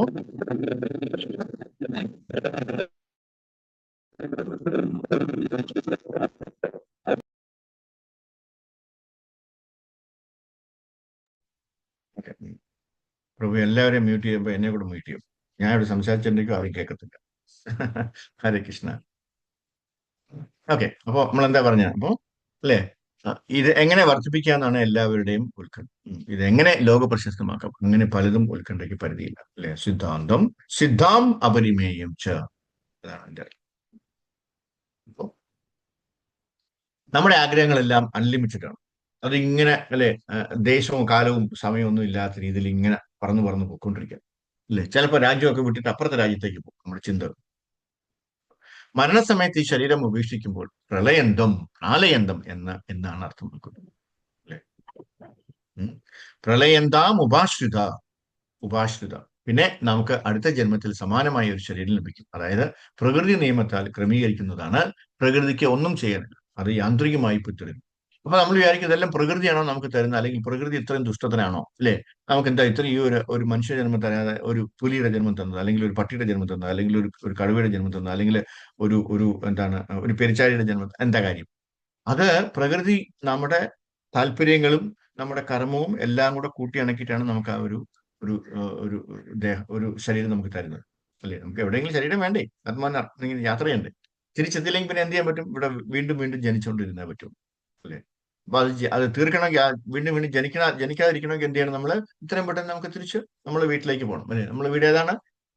തദ്ധാമം, അല്ലെ? അതെന്താണ്? അത് ഏതാണ് ധാമം? ഭഗവാന്റെ ധാമം, അല്ലെ? ഗോലോക വൃന്ദാവൻ. യെസ്, അവിടേക്ക് പോകാൻ വേണ്ടിയുള്ള ശ്രമം ചെയ്യണം നമ്മൾ. അങ്ങനെ ശ്രമിച്ചില്ല എങ്കിൽ നമ്മൾ എന്ത് ചെയ്യും? ഇവിടെ തന്നെ കിടക്കേണ്ടി വരും, വീണ്ടും വീണ്ടും ജനിക്കേണ്ടി വരും. ഏതെങ്കിലുമൊക്കെ ശരീരം നമ്മളെ ഇങ്ങനെ മാറ്റി മാറ്റി വിളിച്ചുകൊണ്ടിരിക്കും. അത് യാന്ത്രികമായി തുടരും. നമുക്ക് അതൊന്നും പ്രകൃതി നമുക്ക് കുറ്റം പറയാൻ പറ്റില്ല, അല്ലെ? നമ്മളെ ഒരു രോഗത്തെ ബാധിക്കുന്നത് പോലെ ആ രോഗം നമ്മളെ അനുഭവിച്ചു തന്നെ തീരും എന്നതാണ് പ്രകൃതി നിയമം. ആരും ഒന്നും ചെയ്യേണ്ടത്, നിയമം അങ്ങനെയാണ്, അല്ലെ? നമുക്കൊരു പനി വന്നു കഴിഞ്ഞാൽ പനി അനുഭവിച്ചേ പറ്റുള്ളൂ, അല്ലെ? ചൂട് നമ്മൾ സഹിച്ചേ പറ്റുള്ളൂ. അത് വേറെ ആരെങ്കിലും കൊടുക്കാൻ പറ്റുമോ? കൊടുക്കാൻ പറ്റില്ല. വേറെ ആരെങ്കിലും കുറ്റം പറയാൻ പറ്റുമോ? പറ്റില്ല. പ്രകൃതിയെ കുറ്റം പറയാൻ പറ്റുമോ? പറ്റില്ല. ഇതൊക്കെ നമ്മൾ വലിച്ചു വെച്ചതാണ്, അത് നമ്മൾ തന്നെ സ്വയം എന്താണ് വാങ്ങിയതാണ്. അപ്പൊ ആരെയും കുറ്റം പറയാൻ നമുക്ക് പറ്റില്ല, അല്ലേ? ചിലരൊക്കെ പറയും, ഓ, എന്താണ് എന്റെ അച്ഛനും അമ്മയും ചെയ്ത പുണ്യം കൊണ്ടാണ് ഞാൻ, അല്ലെങ്കിൽ എന്റെ അച്ഛനും അമ്മയും ചെയ്ത പാവമാണ് ഞാൻ അനുഭവിക്കുന്നത്. ഒരിക്കലും അല്ല. നമ്മൾ ചെയ്യുന്നത് നമ്മൾ മാത്രമാണ് അനുഭവിക്കുന്നത്. നമുക്ക് എന്തെങ്കിലും സംഭവിക്കുന്നുണ്ടെങ്കിൽ അതും നമ്മൾ മാത്രം ചെയ്ത കാര്യങ്ങളാണ്. വേറെ ആരെയും നമുക്ക് കുറ്റപ്പെടുത്താൻ പറ്റും, അല്ലേ? ഉം. ഇന്നലെ അമ്പലത്തില് ഇതാണ് ഹരികൃഷ്ണ പ്രഭു നമ്മുടെ പ്രഭുപാദിനെ കുറിച്ച് ഒരു കഥ പറഞ്ഞതാണ്. ഒരു ക്ലാസ് എടുത്തുകൊണ്ടിരിക്കുമ്പോൾ ഒരു ക്രിസ്ത്യൻ കോളേജിലാണ് അദ്ദേഹം ഒരു ക്ലാസ് എടുത്തത്, ശില പ്രഭുപാദ്. അപ്പൊ എടുത്തുകൊണ്ടിരിക്കുമ്പോൾ ഒരാള് ചാടി എണീറ്റിട്ട്, നല്ല മനുഷ്യനാണ്, പക്ഷെ അദ്ദേഹം ആ ഒരു സമയത്ത് ചാടി എണീറ്റിട്ട് പറഞ്ഞു, നിങ്ങൾക്ക് എന്ത് ധൈര്യമായിട്ടാണ്, എന്ത് അഹങ്കാരമാണ് നിങ്ങൾ ഇവിടെ ക്രിസ്ത്യൻ കോളേജിൽ വന്നിട്ട് ക്രിസ്ത്യനെ കുറിച്ച് പറയുന്നത്? നിങ്ങൾ എന്തുകൊണ്ട് ക്രിസ്തുവിനെ കുറിച്ച് പറഞ്ഞില്ല, അല്ലേ? അങ്ങനെയാണ് മറ്റാണ് മറിച്ചാണെന്ന് പറഞ്ഞു ഒരു 10 മിനിറ്റ് ഒരുപാട് ചീത്ത പറഞ്ഞു, അല്ലേ? അവർക്കറിയില്ല ഇതാരാണെന്നുള്ളത് അറിയില്ല. തുടങ്ങുന്ന സമയത്തൊക്കെയാണ് അമേരിക്കയിൽ. അപ്പോ എല്ലാവരും അന്തിച്ചു പോയി. ഏഹ് ഇദ്ദേഹം കാരണം അവിടെ വന്ന ഒരു കൂട്ടുകാരനുണ്ട്. അദ്ദേഹമാണ് ആ സംഘത്തിൽ ഇന്ത്യയിൽ നിന്ന് ആദ്യമായിട്ട് വന്നത്. ഉം. അപ്പോ അവരെല്ലാവരും ഇങ്ങനെ സ്തംഭിച്ചിരിക്കുകയാണ്, ഇയാളെ നിർത്തുന്നില്ല. പ്രഭുപാദരാണെങ്കിൽ ഇതെല്ലാം കേട്ടുകൊണ്ട് മിണ്ടാതിരിക്കുകയാണ്. അപ്പൊ എല്ലാവരും സത്യം പറഞ്ഞ് അതിശയിച്ചു പോയി. സാധാരണഗതിയിൽ അങ്ങനെ എന്തെങ്കിലുമൊക്കെ പറഞ്ഞു കഴിഞ്ഞാൽ പ്രഭുപാദൻ അവനെ, അല്ലെ, വാക്കുകൾ കൊണ്ട് പറഞ്ഞ് മടക്കി ചുരുട്ടി അവിടെ വയ്ക്കും. കാരണം അത്രയ്ക്കുള്ള കഴിവുള്ള ആളാണ്. കാര്യം അദ്ദേഹം പറയുന്നത് തെറ്റാണെന്ന് ബാക്കി എല്ലാവർക്കും അറിയാം, പ്രഭുപാദർക്കും അറിയാം. അത് സമർത്ഥിച്ച് അതിന് റെഡിയാക്കി അവിടെ ചുരുട്ടി മടക്കി വയ്ക്കും. അതാണ് അദ്ദേഹത്തിന്റെ സ്വഭാവം. പക്ഷെ ഇപ്പൊ അദ്ദേഹം മിണ്ടാതിരിക്കുക. അത് കഴിഞ്ഞിട്ട് എല്ലാ ക്ലാസ്സൊക്കെ കഴിഞ്ഞിട്ട് അങ്ങ് തിരിച്ച് റൂമിലെത്തിയപ്പോ ഒരു പ്രഭു ചോദിച്ചു, ഒരു ഒരു ഒരു ശിഷ്യൻ ചോദിച്ചു, പ്രഭുപാദരെ അങ്ങ് എന്താണ് മിണ്ടാതിരുന്നത്? അദ്ദേഹം അത്രയും ഒക്കെ എന്താണ് വളരെ ക്ഷോഭമായിട്ട് സംസാരിച്ചിട്ടും അങ്ങ് എന്താ മിണ്ടാതിരുന്നത്? അപ്പൊ അദ്ദേഹം പറഞ്ഞു, ഞാൻ ഏതെങ്കിലും ജന്മത്തില് ഇദ്ദേഹത്തിന് ഇതുപോലെ മോശപ്പെട്ട രീതിയിൽ പ്രവർത്തിച്ചിട്ടുണ്ടാവും. അദ്ദേഹത്തിന് മാനസികമായിട്ടുള്ള പ്രയാസം ഞാൻ ഉണ്ടാക്കിയിട്ടുണ്ടാവും. അത് ഞാൻ തിരിച്ച് അനുഭവിച്ച് തന്നെ തീരണ്ടേ? അതുകൊണ്ടാണ് ഞാൻ മിണ്ടായിരുന്നത്. മേ ബി അല്ലേ, സംടൈംസ് അതായിരിക്കും ശരി. നമ്മളാണെങ്കിലോ, നീ ആരടാ എന്നെ പറയാനായിട്ട്, അല്ലെ വീട്ടിൽ പോയി പറ" എന്നൊക്കെ പറഞ്ഞിട്ട് നമ്മളെ തിരിച്ചടിച്ചത് അല്ലേ? അപ്പോ നമ്മളെ ആരെങ്കിലും ഒക്കെ ചീത്ത പറയുന്നുണ്ടെങ്കിൽ നമ്മൾ എന്താ വിചാരിക്കേണ്ടത്? ഇത് ഞാൻ എപ്പോഴോ ഇയാൾക്ക് പണ്ടെക്കാണ്ട് കൊടുത്തിട്ടുണ്ട്, അതാണ് അയാൾ തിരിച്ചു തന്നുകൊണ്ടിരിക്കുന്നത്. ചിലപ്പോൾ നമുക്ക് ഒരു പരിചയമില്ലാത്ത ഒരാള് പെട്ടെന്ന് ഓടി വന്നിട്ട്, ഇങ്ങനെയാണോ കാർ ഓട്ടിക്കുന്നത്, ഇങ്ങനെയാണോ സ്കൂട്ടർ ഓട്ടിക്കുന്നത്, നിങ്ങൾക്ക് മാത്രമേ ഉള്ളൂ, വേറെ ആരുമില്ല എന്നൊക്കെ പറഞ്ഞിട്ട് നമ്മൾ വളരെ മര്യാദയ്ക്ക് പോവുമായിരിക്കും അല്ലേ? ഒരു കുഴപ്പമില്ല, നമ്മൾ മര്യാദയ്ക്ക് പൊയ്ക്കൊണ്ടിരിക്കുമ്പോൾ ഓടി വന്നിട്ട് അയാൾ ചീത്ത പറയും നമ്മളെ. അപ്പോ സ്വാഭാവികമായിട്ട് നമ്മൾ എന്ത് ചെയ്യും? അതിന്റെ അപ്പുറമായിട്ട് ചീത്ത തിരിച്ചു പറയും. പക്ഷെ അങ്ങനെയല്ല വേണ്ട. ഒരു ഭക്തനെ സംബന്ധിച്ചിടത്തോളം ചിന്തിക്കേണ്ട അങ്ങനെയല്ല. ഞാൻ ഏതോ ജന്മത്തില് ഇയാളെ ഇതിന്റെ അപ്പുറമായിട്ട് ഇതിന്റെ ഒരു പത്തിരട്ടി ഞാൻ ഇയാളെ വിഷമിപ്പിച്ചിട്ടുണ്ട്. അത് എനിക്ക് തിരിച്ചു കിട്ടിയതാണ്. അതാണ് പ്രകൃതി നിയമം. അത് കിട്ടിയ തന്നെ തീരണം അല്ലെ? ഇനി ഇദ്ദേഹത്തിനെ നമ്മൾ അടിച്ചോടിച്ചെന്ന് വെച്ചോ, അദ്ദേഹത്തിന് അത് ശരിയായില്ലെന്ന് പറഞ്ഞാൽ അദ്ദേഹം വീണ്ടും ജനിച്ചു വരും, ഇനിയും അത് പറയാനായിട്ട്. അതിനേക്കാളും നല്ലത് ഇപ്പൊ തന്നെ അങ്ങ് തീർക്കുന്നതല്ലേ, നള്ളിഫൈ ചെയ്യുന്നതല്ലേ നല്ലത്. മനസ്സിലായോ? അപ്പൊ ആരെങ്കിലും നമ്മൾ ചീത്ത പറഞ്ഞ് എന്ത് ചെയ്യണം? ചിരിച്ചോണ്ടിരിക്കണം, ഹരേ കൃഷ്ണ മഹാമന്ത്രം പറഞ്ഞുകൊണ്ടിരിക്കണം അല്ലേ? തിരിച്ചു പറയരുത്. തിരിച്ചു പറഞ്ഞാൽ തീർന്നു. നമുക്ക് കിട്ടാനുള്ളത് കിട്ടി അല്ലെ, കൊടുക്കാനുള്ളത് കൊടുത്തു അല്ലെ, നള്ളിഫൈ ആവുകയാണ്. പ്ലസ് മൈനസും ആയി. എവിടെയോ പ്ലസ് കിടക്കുകയാണ്. കാര്യം എന്താണ്? അത് ഇയാളെ കൊണ്ട് പറയിപ്പിച്ചേ പറ്റുള്ളൂ. ഇയാളെ നമ്മൾ ഫ്രണ്ടിലോട്ട് വരണം. ഇത് പ്രകൃതി എത്തിക്കും അല്ലെ? അപ്പൊ നമ്മൾ അനുഭവിക്കുന്ന കാര്യങ്ങൾക്ക് ആരെയും കുറ്റം പറഞ്ഞിട്ട് കഥയില്ല. നമ്മൾ തന്നെ സ്വയം ചെയ്തു വെച്ച കാര്യങ്ങളാണ്. സ്വയം എന്താണ് ചെയ്തു പോയിട്ടുള്ള പാപങ്ങളാണ്. അതാണ് നമ്മൾ അനുഭവിക്കുന്നത്. സന്തോഷം വരട്ടെ. സന്തോഷം വരുമ്പോൾ നമ്മൾ എന്താ ചെയ്യുന്നത്? എപ്പോഴും നമ്മൾ നല്ല കാര്യങ്ങളൊക്കെ ചെയ്തിട്ടുണ്ട്. അതിന്റെ മെച്യൂരിറ്റി വന്നപ്പോഴാണ് നമുക്ക് ഈ സന്തോഷം കിട്ടുന്നത്. വേറെ ആരെങ്കിലും നല്ല കാര്യങ്ങൾ നമുക്ക് അല്ലെങ്കിൽ അദ്ദേഹം നമ്മളെ വിഷമങ്ങൾ അറിഞ്ഞിട്ട് സഹായിച്ചു എന്ന് വെച്ചോളൂ. അത് അദ്ദേഹത്തിന്റെ കടം തീർക്കുകയാണ്. ഏതോ ഒരു ജന്മത്തില് നമ്മൾ അദ്ദേഹത്തിന് സഹായിച്ചിട്ടുണ്ട്, പൈസ കൊടുത്തിട്ട്. ആ പൈസയാണ് ഇപ്പൊ അയാൾ തിരിച്ചു കൊണ്ടുവരും. കണ്ടിട്ടില്ലേ? പെട്ടെന്നായിരിക്കും, നമ്മൾ വിചാരിക്കാത്ത സ്ഥലത്തു നിന്നായിരിക്കും ഇങ്ങനെയുള്ള സഹായങ്ങളും അല്ലെങ്കിൽ അനുഭവങ്ങളും വരുന്നത്. അപ്പോഴൊക്കെ നമ്മൾ റിയാക്ട് ചെയ്യേണ്ടത്, ഒരു ഭക്തൻ എന്നുള്ള നിലയിൽ ഇങ്ങനെയാണ് റിയാക്ട് ചെയ്യേണ്ടത് അല്ലേ? ചില സമയത്ത് പ്രഭുപാദർ ഇപ്പൊ ഇരുന്നത് പോലെ മിണ്ടാതിരിക്കും. ചിരിക്കുകയില്ല, കരയുകയില്ല, വിഷമമില്ല, ദേഷ്യമില്ല, ഒന്നുമില്ല. ശരി, എല്ലാം അങ്ങ് പറയട്ടെ, ഞാൻ കേൾക്കാൻ ബാധ്യസ്ഥനാണ്. കാര്യം എന്താണ്? ഞാൻ ഇതെപ്പോഴോ ഈ ആൾക്ക് കൊടുത്തിട്ടുണ്ട്. അതാണ് അയാൾ ഇപ്പൊ തിരിച്ചു തന്നുകൊണ്ടിരിക്കുന്നത്. മനസ്സിലായോ? അപ്പൊ നമ്മൾ എപ്പോഴും അങ്ങനെ വേണം ചിന്തിക്കാനായിട്ട്. അപ്പൊ അങ്ങനെ ചിന്തിച്ചു കഴിഞ്ഞാൽ നമുക്ക് വിഷമമില്ല അല്ലേ? നമ്മൾ കരയത്തില്ല. ഇയാൾ എന്തിനാ എന്നെ ചീത്ത പറഞ്ഞു, ഞാൻ ഒന്നും ചെയ്തില്ലല്ലോ എന്നും പറഞ്ഞ് വിഷമിച്ചിരിക്കില്ല. ഇതൊക്കെ വരേണ്ട സമയത്ത് വരും അല്ലേ? നമ്മൾ അതിന് വിഷമിക്കേണ്ട ആവശ്യമില്ല. അതൊക്കെ ഓരോ സമയമുണ്ട്. അതാണ് പ്രകൃതി ചെയ്യുന്നത്. ആ ആ സമയത്ത് മാത്രമേ വരത്തുള്ളൂ. അത് മെച്യൂറായി. നമ്മളിപ്പോ LIC പോളിസി ഒക്കെ എടുത്തു കഴിഞ്ഞാൽ, ഇപ്പൊ നമ്മളിപ്പോ ഇൻഷുറൻസ് അല്ലെങ്കിൽ പ്രീമിയം അടച്ചു തുടങ്ങുമ്പോൾ തന്നെ നമുക്ക് പോയി പൈസ മേടിക്കാൻ പറ്റും? ഇല്ല. അതൊരു 10 കൊല്ലം അല്ലെങ്കിൽ 15 കൊല്ലം കഴിയുമ്പോഴാണ് അത് മെച്യൂർ ആവുന്നത് അല്ലേ? ആ മെച്യൂരിറ്റി സമയത്ത് നമുക്ക് ആ പൈസ കിട്ടുള്ളൂ. അതുപോലെയാണ് ഇത്. ആ പാപം മെച്യൂറായി. ആ മെച്യൂർ ആകുമ്പോൾ നമ്മൾ തീർച്ചയായിട്ടും അനുഭവിച്ചു തന്നെ തീരും അല്ലേ? ഏഹ് അപ്പോ അതില് മറ്റൊരു പ്ലസ് പോയിന്റ്, കൃഷ്ണബോധക്കാർക്ക് അല്ലെങ്കിൽ ഇസ്കോൺ ഡിവോട്ടീസിന് അല്ലെങ്കിൽ ഭഗവാന്റെ കൃഷ്ണൻ ഡിവോട്ടീസിനുള്ള കാര്യം എന്ന് വെച്ച് കഴിഞ്ഞാല്, ഈ വലിയ ഇങ്ങനെ മല പോലെ വരുന്നതെല്ലാം കണ്ണി കൊള്ളേണ്ടത് പിരിയത്ത് കൊണ്ട് അങ്ങ് പോകും അല്ലേ? പക്ഷെ വന്നു തന്നെ തീരണം. മനസ്സിലായില്ലേ? അതിപ്പോ ആരാണെങ്കിലും, ഏത് ആചാര്യനാണെങ്കിലും, എത്ര വലിയ ഭക്തനാണെങ്കിലും വരേണ്ടത് വഴി തങ്ങില്ല, അവിടെ വരും. പക്ഷെ നമ്മൾ പോലും അറിയത്തില്ല അല്ലേ? ചിലപ്പോ ഒരു പനി വന്നങ്ങ് പോകും. ഒരു ഹാർട്ട് അറ്റാക്ക് വരേണ്ടതാണ്. പക്ഷെ ഒരു പനി വന്നിട്ട് അങ്ങ് പോകും. ഒരു പനി, ഒരു ജലദോഷം, തീർന്നു. അതിന്റെ മരുന്ന് വെച്ച് കഴിക്കുമ്പോൾ തീർന്നു. അതാണ് കൃഷ്ണബോധക്കാർക്കുള്ള ഒരു പ്ലസ് പോയിന്റ്. നമുക്ക് എന്തുകൊണ്ട് പ്ലസ് പോയിന്റേ ഉള്ളൂ, മൈനസ് പോയിന്റ് ഇല്ല അല്ലേ? കാര്യം നമ്മൾ എങ്ങനെ, എവിടെ, ഏത് ദിക്കിൽ നോക്കിയാൽ, ഏത് ആംഗിൾ നോക്കി കഴിഞ്ഞാൽ നമുക്ക് നല്ലതേ ഉണ്ടാവും, നമുക്ക് നന്മയുണ്ടാവും. കാര്യം എന്താണ്? നമ്മള് സദാ ഹരിയായിട്ടിരിക്കുന്ന, അല്ലെങ്കിൽ ഭഗവാന്റെ നാമം പറയുന്നവരാ. സദാ ഹരിയായിട്ടിരുന്നില്ലെങ്കിലും അല്ലേ? സദാ ഹരിയായിട്ട് ഇരിക്കാൻ വലിയ ബുദ്ധിമുട്ടാണ്. നാരദർക്ക് പോലും പറ്റിയില്ല, പിന്നെയാണ് നമുക്ക് അല്ലേ? നാരദർ വലിയ ഗമയില് പോയി ഭഗവാനോട് എന്താ പറഞ്ഞു? ഞാനല്ലേ അങ്ങയുടെ ഉത്തമ ഭക്തൻ, ഞാനല്ലേ സദാ നാരായണ നാരായണ നാരായണൻ എന്ന് പറഞ്ഞ് ഈ വീണയും കൊണ്ട് നടക്കണം, ഈ ലോകം മുഴുവൻ ഞാൻ എപ്പോഴും എപ്പോഴും ഇങ്ങനെ പറഞ്ഞിട്ടില്ല നടക്കുന്നു. അപ്പൊ ഭഗവാൻ ഇങ്ങനെ നോക്കിയിട്ട് ചിരിച്ചിട്ട് പറഞ്ഞു, ദേ അവിടെ ഒരു കുടം കണ്ടോ? കുടം കണ്ടു. ആ കുടത്തിൽ നിറച്ച് എണ്ണയുണ്ടോ? എണ്ണയുണ്ട്. ആ കുടം എടുത്തിട്ട് നീ ഈ ലോകം ചുറ്റിട്ട് വരാൻ പറയും അല്ലേ? ഇത്രയേ ഉള്ള, ഞാൻ ഇപ്പൊ റെഡിയാക്കാൻ അല്ലേ? അപ്പോ എന്നിട്ട് ഭഗവാൻ ഒരു കണ്ടീഷൻ പറയും, നീ തിരിച്ചു വരുന്നത് വരെ അതിനകത്തുനിന്ന് ഒരു തുള്ളി എണ്ണ താഴെ പോവാൻ പാടില്ല അല്ലേ? അതിങ്ങനെ തുളുമ്പി നിൽക്കുകയാണ്. ആ കുടത്തിന്റെ മുകളിൽ ഇങ്ങനെ തുളുമ്പി നിൽക്കുകയാണ് എണ്ണ. അതിൽ ഒരു തുള്ളി പോലും താഴെ വീഴരുത്. ഒരു തുള്ളി താഴെ വീണ നീ ഭക്തനല്ല എന്ന് ഞാൻ പറയും, അല്ലേ? എന്ന് പറഞ്ഞിട്ടാണ് ഭഗവാൻ ഇദ്ദേഹത്തിനെ വിട്ടത്. ഇദ്ദേഹം എല്ലാം മാറ്റി വെച്ചിട്ട് ഈ കുടമൊക്കെ വളരെ സൂക്ഷിച്ച് പിടിച്ച് ഇതിങ്ങനെ കൊണ്ട് നടന്ന് ഈ ലോകം മുഴുവൻ ചുറ്റിയിട്ട് തിരിച്ചു വന്നിട്ട് പറഞ്ഞു, ഭഗവാനെ, ഞാൻ ഒരു തുള്ളി പോലും തറയെ കളഞ്ഞില്ല, കണ്ടാ, ഞാൻ വലിയ ഭക്തനല്ലേ. ശരി. ഭഗവാൻ ചിരിച്ചിട്ട് പറഞ്ഞു, നീ ഇത്രയും ഇപ്പൊ 3-4 മണിക്കൂറായാലും നീ പോയിട്ട്, ഈ 3-4 മണിക്കൂറിൽ നീ എത്ര പ്രാവശ്യം എന്റെ നാമം പറഞ്ഞു? നീ എത്ര പ്രാവശ്യം? എങ്ങനെ പറ്റും പ്രഭു? ഇപ്പൊ ഭഗവാനെ, ഭഗവാൻ ഇത് എന്താ പറയുന്നത്? ഞാൻ ഈ എണ്ണ ഇങ്ങനെ എണ്ണ തുളുമ്പരുന്നല്ലേ എന്റെ അടുത്ത് പറഞ്ഞത്, അതിൽ തന്നെ ഞാൻ ശ്രദ്ധിച്ചുകൊണ്ടിരുന്നപ്പോ എനിക്ക് വേറെ ഒന്നും ചിന്തിക്കാൻ പറ്റിയില്ല. അതാണ്. അപ്പൊ നീ സാധാ ഹരിയാണോ? അല്ല. അപ്പോഴാണ് നാരദർക്ക് മനസ്സിലായത്, ഓ, ഇതായിരുന്നു പരിപാടിയല്ലേ, അല്ലേ? ഭഗവാൻ എന്താ ചിന്തിക്കുന്നത് നമുക്ക് അറിയാൻ പറ്റില്ല. എല്ലാം കഴിഞ്ഞ ശേഷം പറയത്തുള്ളൂ, ഇതിനായിരുന്നു ഞാൻ നിന്റെ പറഞ്ഞത്, അല്ലേ? അപ്പോഴാണ് നാരദർക്ക് ശരിയാണ്, ഞാൻ ഒരു സെക്കൻഡ് പോലും ഭഗവാനെ കുറിച്ച് ഓർത്തില്ല.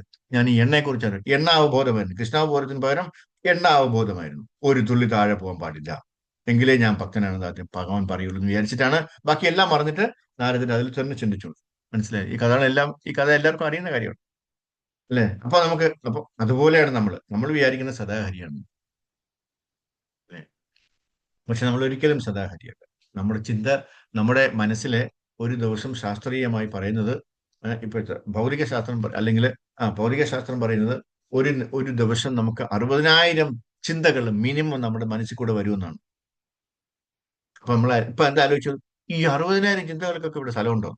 അത്രയും സ്പേസ് ഉണ്ടോ? അത്രയും ഡിസ്ക് സ്പേസ് ഉണ്ടോ എന്നാണ് നമ്മൾ ആലോചിക്കുന്നത്, അല്ലെ? 60,000 ഈ ചെറിയ ഡിസ്കിൽ വരുന്ന സംഭവമാണ് 60,000 ചിന്തകൾ.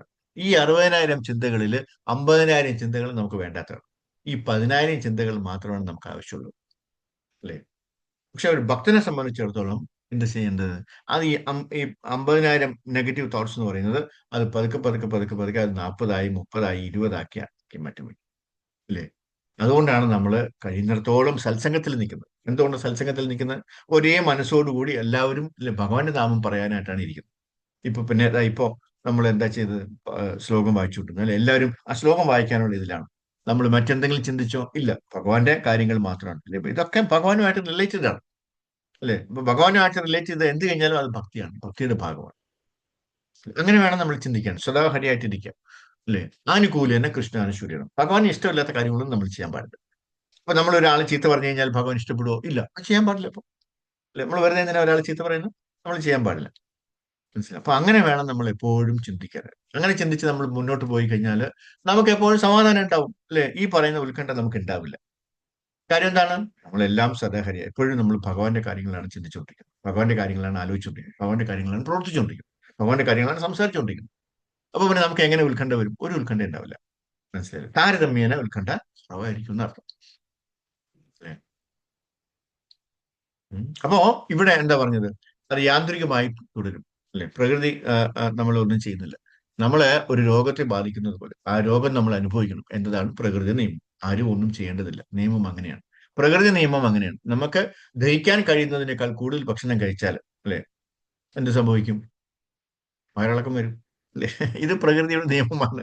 നമുക്ക് ദഹിക്കാൻ കഴിയുന്നതിനേക്കാൾ കൂടുതൽ കഴിച്ചാൽ ഉടൻ തന്നെ ദഹനക്കേടുണ്ടാകും. അതായത് നമുക്ക് അത്രയും ഭക്ഷണം ആഗിരണം ചെയ്യാൻ കഴിയും. നമ്മൾ തീയെ തൊട്ടാലും, നമ്മൾ തൊട്ടാലും, അല്ലെങ്കിൽ നമ്മുടെ നിരവധി കൊച്ചുകുട്ടി തൊട്ടാലും, അല്ലെ, തീ അതിനെ ദഹിപ്പിക്കും. കാര്യം എന്താണ്? തീക്ക് അറിയില്ല ഇത് കൊച്ചുകുട്ടിയുടെ കൈയാണ്. ഇതാ ഒരു കുട്ടി, അല്ലെ, ക്ഷമിക്കണം എന്ന് അഗ്നി പരിഗണിക്കില്ല. അത് തീർച്ചയായിട്ടും പൊള്ളിക്കും, അല്ലെ? കൈ പൊള്ളും, കുഞ്ഞിന്റെ കൈ പൊള്ളും. ഇതാണ് പ്രകൃതിയുടെ നിയമം. അതുപോലെ നമ്മുടെ അപ്പൊ എന്താണ് ഇവിടെ ഒരു ഉദാഹരണം പറയാൻ ഈ ഒരു ഉദാഹരണം പറയാൻ കാര്യം എന്താണ്? ഇനിയിപ്പോ എത്രയൊക്കെ ഭഗവാനെ വിളിക്കുന്ന ആളാണെങ്കിലും, ആചാര്യന്മാരാണെങ്കിലും, അല്ലെ, ഗുരുക്കന്മാരാണെങ്കിലും, ശ്രേഷ്ഠരായിട്ടുള്ള വ്യക്തികളാണെങ്കിലും, പ്രകൃതിയുടെ നിയമത്തിന് അത് അനുഭവിച്ചു തന്നെ തീരും, അല്ലെ? തീ തീ തൊട്ടാല് കൈ പൊള്ളുന്ന. അതുപോലെ നമ്മുടെ ജീവിതകാലത്ത് നമ്മൾ നിലനിർത്തുന്ന ചിന്തകൾ, ആ ചിന്ത പ്രധാനമായി മാറുകയാണെങ്കിൽ സ്വാഭാവികമായും അത് മരണസമയത്തായി മാറും. ഇപ്പോൾ അത് നമുക്ക് സമാനമായ ഈ ശരീരം ലഭിക്കും. നമ്മളൊരു ഭൂതത്തെ പോലെ ചിന്തിക്കുകയാണെങ്കിൽ അടുത്ത ജന്മത്തിൽ നമുക്ക് ഭൂതത്തിന്റെ ശരീരം ലഭിക്കും. നമുക്ക് ഒരു ഭക്തനെ പോലെ ചിന്തിക്കുകയാണെങ്കിൽ നമുക്ക് അടുത്ത ജീവിതത്തിൽ അല്ലെ, അടുത്ത ജീവിതം ഭഗവാന്റെ വീട്ടിലേക്ക് പോവാം, അല്ലെ, ഭഗവാന്റെ ധാമത്തിലേക്ക് പോവാം. അതാണ് ഭൂതചിന്ത.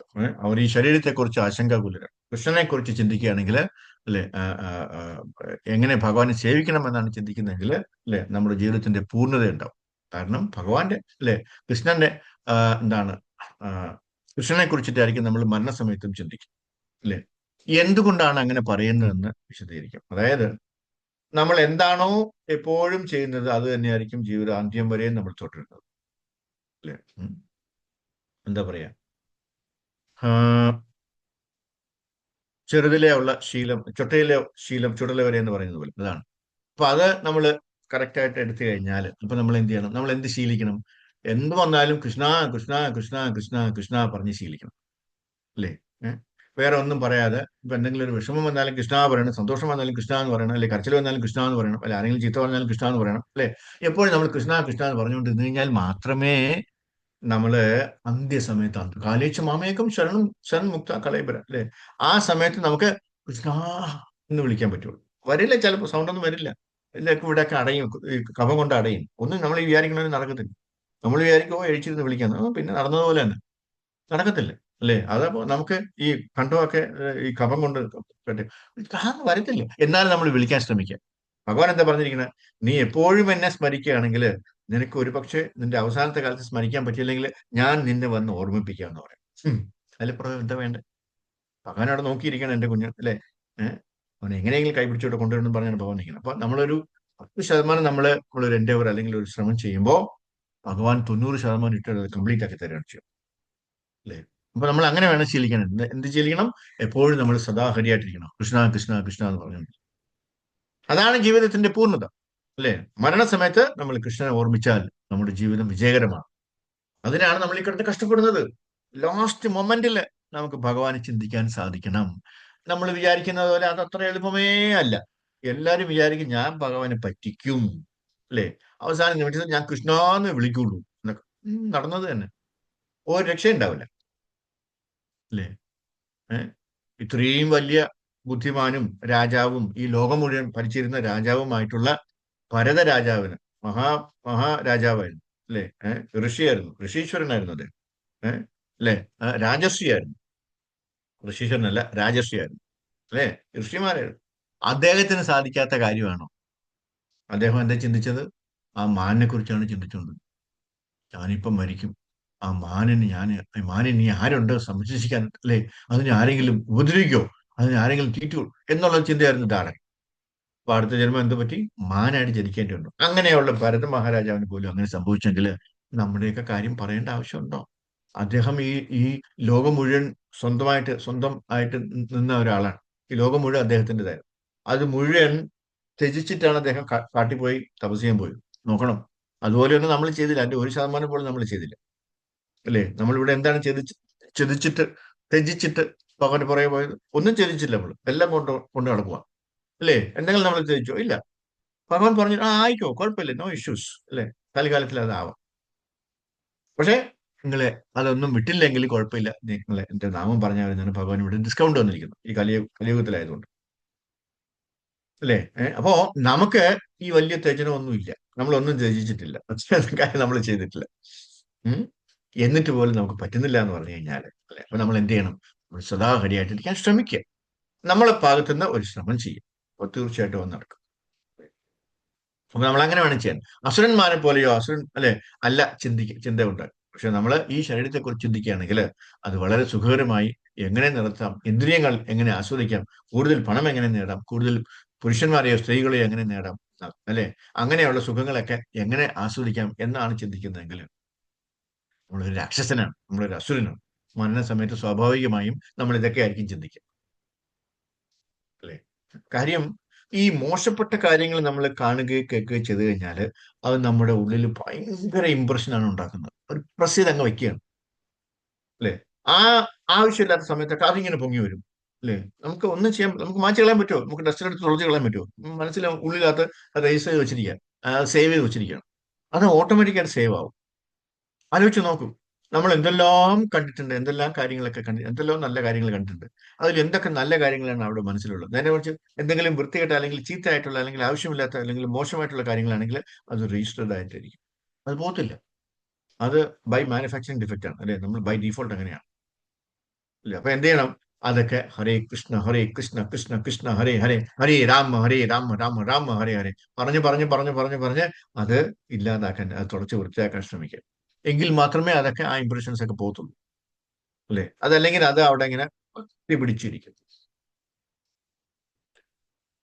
നമ്മുടെ ടോയ്ലറ്റിലൊക്കെ ചില സ്ഥലത്തൊക്കെ അഴുക്ക് കണ്ടിട്ടില്ലേ? അത് എത്ര തേച്ചാലും പോകത്തില്ല, അത് അങ്ങനെ തന്നെ ഇരിക്കും. അതുപോലെ ഉള്ള അഴുക്കാണ് നമ്മുടെ മനസ്സിനകത്തുള്ള അഴുക്ക്. അത് ആവശ്യമില്ലാത്ത അഴുക്കുകളാണ്, അതിങ്ങനെ പ്രസ് ചെയ്തിരിക്കും. അപ്പോൾ എന്തെങ്കിലും ഒരു ചെറിയൊരു അല്ലെ ഒരു കാര്യം വരുമ്പോൾ അതിങ്ങനെ പൊങ്ങി വരും. അത് മാത്രമായിരിക്കും നമുക്ക് ഫ്രണ്ടിലോട്ട് വരിക. അപ്പൊ നമ്മൾ അതിനനുസരിച്ചിട്ട് ആയിരിക്കും നമ്മുടെ ചിന്ത പോകുന്നത്, അല്ലെ? നമ്മൾ പൈശാചികമായിട്ട് അസുരന്മാരെ പോലെ ചിന്തിച്ചോണം. അതുകൊണ്ടാണ് എന്താ ഇവിടെ ആചാര്യന്മാർ എന്താ പറയുന്നത്, അല്ലെങ്കിൽ ഭഗവാൻ എന്താ പറയുന്നത്? ഹരേ കൃഷ്ണ മഹാമന്ത്രം പറഞ്ഞിട്ട് അതൊക്കെ തുടച്ച് വൃത്തിയാക്കണം എന്ന് പറഞ്ഞത്. തേജോ മാർജനം, അല്ലെ? നമ്മുടെ സാന്നിധ്യത്തിൽ നിരവധി വ്യത്യസ്ത ജീവിത രൂപങ്ങളുണ്ട്. നമ്മുടെ മുന്നിൽ നിരവധി ഉദാഹരണങ്ങൾ. നമുക്ക് ഒരു മരത്തിന്റെ ജീവിതം ലഭിക്കുകയാണെങ്കിൽ, നഗ്നമായി മരം നഗ്നമാണ്, അത് നഗ്നരായിരിക്കാൻ ലജ്ജിക്കുന്നില്ല. 10,000 വർഷത്തേക്ക് നിങ്ങൾ അല്ലെ അങ്ങനെ എഴിച്ചു നിൽക്കുകയാണ് എന്ത് മരങ്ങൾ. അപ്പൊ ഈ ജീവിതം എവിടെ നിന്നാണ് വരുന്നത്? അതിന് ചിന്ത ആവശ്യമാണ്. ലോകം ഒരുതരം ജീവിത രൂപങ്ങളാൽ നിറഞ്ഞിട്ടില്ലാത്തത് എന്തുകൊണ്ട്? വ്യത്യസ്ത തരം ജീവിതങ്ങൾ എന്തുകൊണ്ട്? കാരണം വ്യത്യസ്ത ആഗ്രഹങ്ങളും പ്രകൃതിയുടെ നിയമം ഒരു ഒഴിവ് കഴിവുമില്ല. അതേ കാര്യം ഒരു കുട്ടി തീയിൽ തൊട്ടാൽ പോലും പ്രകൃതി വളരെ കരുണയുള്ളതാണ്, അത് കത്തിച്ചു കളയും. അതുപോലെ മരണസമയത്ത് നമ്മൾ വളരെ ശരിയായി ചിന്തിക്കണം, അത് ആവശ്യമാണ്. അതാണ് മനുഷ്യജീവിതം, അല്ലെ? മരണസമയത്ത് നമ്മൾ കൃഷ്ണനെ കുറിച്ച് ചിന്തിക്കുന്ന രീതിയിൽ നമ്മൾ സ്വയം പരിശീലിക്കണം. അതാണ് നമുക്ക് അടിവരയിട്ട് നമുക്ക് നോക്കണം. നമ്മൾ പരിശീലിച്ചില്ലെങ്കിൽ അത് നടക്കത്തില്ല എന്നാണ്.